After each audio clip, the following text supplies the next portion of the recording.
OTT చూసే ముందు ఓసారి ఇటు చూద్దాం. పూర్తి వివరాలకు చదవండి రేపటి సాక్షి దినపత్రిక. కళ్ల ముందు కనిపించే వాటిని దేనిని ఒప్పుకోరు. సాక్ష్యాలతో సహా చూపించినా అదంతా ఒట్టిదే అంటారు.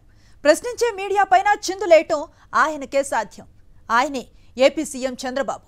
వరదల్లో కరకట్ట దగ్గర ఇల్లు మునిగిపోతే అదంతా అబద్ధం అంటూ ప్రశ్నించే గొంతునే నొక్కే ప్రయత్నం చేశారు.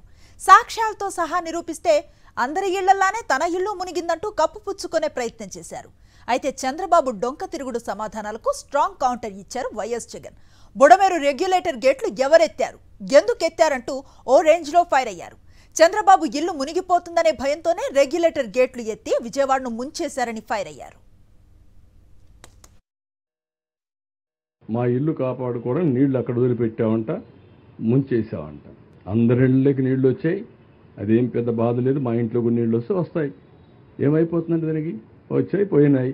ఇల్లు కూలిపోతుందని పారిపోయానంట. కాలమ్స్తో కడితే, కాంక్రీట్తో కడితే ఆ ఇల్లు ఎవరిది, నాది కూడా కాదు, రెంటెడ్ ఇల్లు. అది కూడా ఓరవలేని మనస్తత్వం అంటే ఏం చెప్పాలి మరి. శనివారం అర్ధరాత్రి బుడమేరు మీద ఉన్న రెగ్యులేటర్ గేట్లను కూడా ఎత్తేసాడు. చెప్పా పెట్టకుండా అర్ధరాత్రి 12 గంటలు దాటిన తర్వాత చెప్పా పెట్టకుండా బుడమేరు మీద ఉన్న రెగ్యులేటర్ గేట్లను సైతం గేట్లు పైకెత్తాడు. గేట్లు ఎత్తడంతో నీళ్ళన్నీ పూర్తిగా విజయవాడ వైపు రావడం జరిగింది. శనివారం ఉధృతంగా కూడా లెవెల్స్ పెరగడం మొదలుపెట్టాయి. నేను అడుగుతా ఉన్నా, ఎందుకో ఆ పరిస్థితి తీసుకొచ్చినారు అని. ఆ రెగ్యులేటర్ గేట్స్, బుడమేరు మీద ఉన్న రెగ్యులేటర్ గేట్స్ మీరు ఎందుకు ఎత్తాల్సి వచ్చింది? ఇంతకు ముందే దాన్ని ఎత్తి 3 రోజుల ముందు నుంచే కింద ఎత్తి పెట్టుకొని ఉండింటే ముందుగానే వెళ్ళిపోయిండేటే కదా. నీళ్ళు ఒకటేసారి ఉధృతంగా వచ్చే పరిస్థితి ఉండేది కాదు. లేదా దాన్ని రెగ్యులేట్ చేసి ఉండింటే కనీసం అక్కడ నుంచి డైవర్షన్ ఛానల్ నుంచి పోలవరం కెనాల్ నుంచి ప్రకాశం బ్యారేజీలోకి నీళ్లు వెళ్ళిపోయి అటు నుంచి అటు సముద్రంలోకి వెళ్ళిపోయి ఉండొచ్చు.